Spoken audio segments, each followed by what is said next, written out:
Hello everyone and welcome back to another video.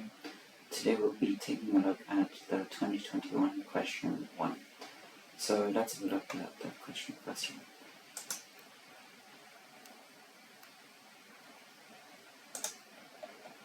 So the question basically states that each letter in the alphabet is given a position from 1 to 26 and 2 letters are produced from adding their values and deducting 26 from their sum. And we basically want to encrypt a certain string. And the way we will do this is that we'll get the two numbers, and then we'll add both of them. Then after we add both of them, like their addition being A is 1, Z is 26, as described above. And then we'll subtract 26 if the result is greater than 26. And then we'll have that particular letter, which is from the resulting operations, as our letter inside our encrypted string. And now after we do this several times, for each letter, we'll have our final encrypted string.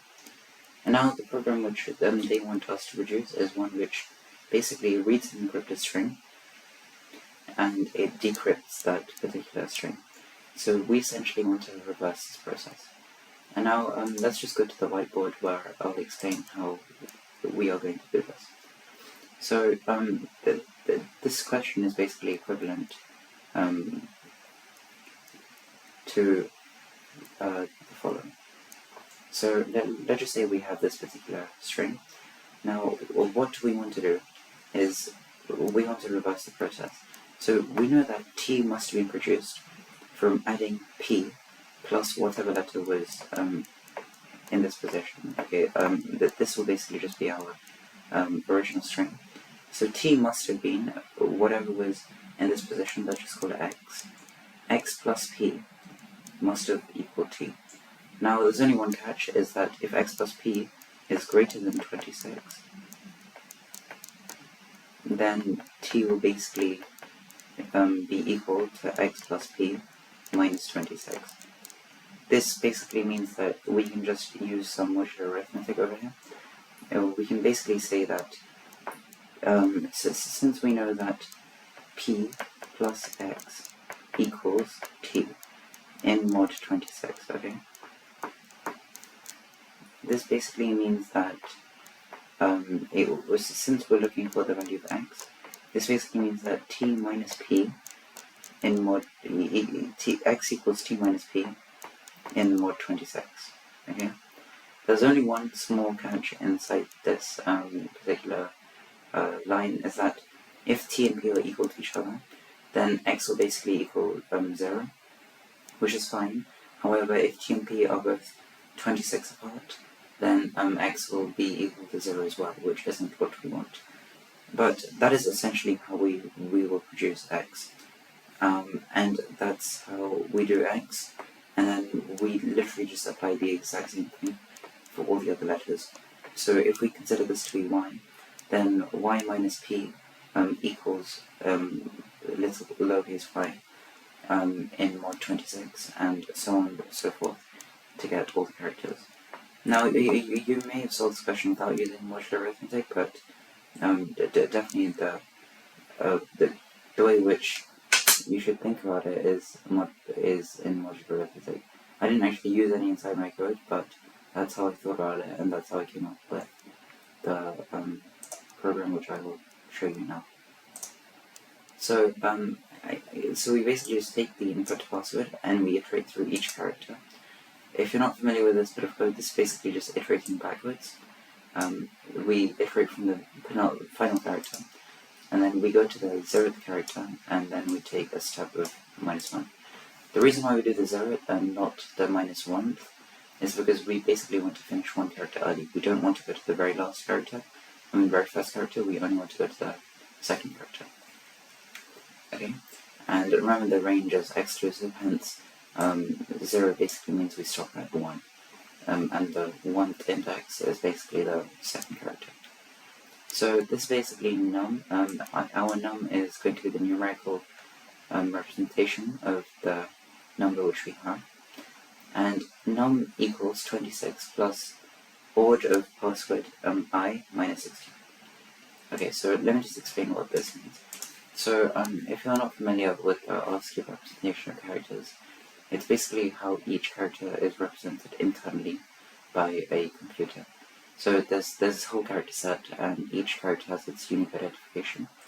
And so the capital letters range from 65 to 91, I believe, or somewhere around there. So 65 is capital A, where 91 is capital Z. And each character goes alphabetically, so like capital B would be the next one along 66, capital C being 67, etc., etc. So, and the way this works is the odd function in Python gives you the numerical representation of the character. So A would give 65, and the CHR function will give you the character from the numerical format. So e.g., character of 65 will give capital A. Okay, so now with that in mind, num basically equals 26 plus odd of the character minus 64.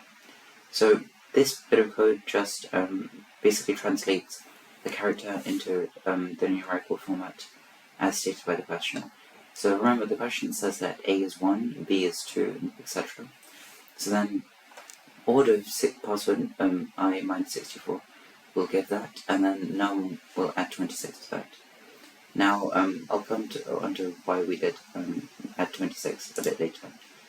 But now we basically do this minus odd of password I minus 1 minus 64. So this does the exact same thing for the next character. So both of these just get the numerical representation. So let's say we have Z and B. So then Z will basically be 26 and B will be 2. And then when you subtract both of them, you'll get 26 minus 2, which gives you 24.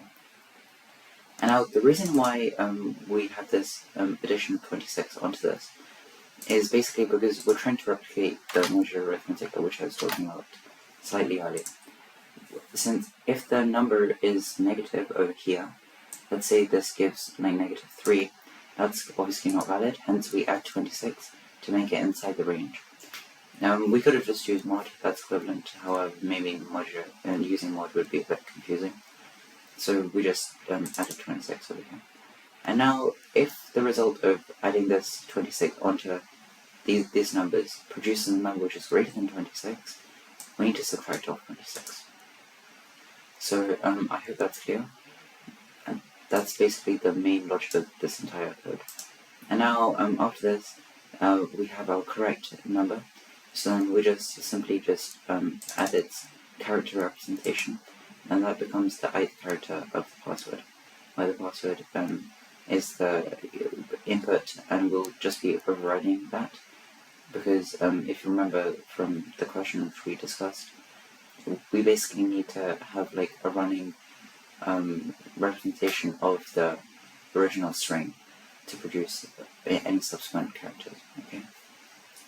And now we basically just after this 5 lines of code, we'll have our output, and the final two are just printing that in the format which they want it. So yeah, let's test our program on some of the sample input cases. The one which they had was this particular string over here, and we should be getting incorrect, which is exactly what we get. And now if we test it on some of the other ones, the very final test case is strawberry. Or, yeah, let's do strawberry.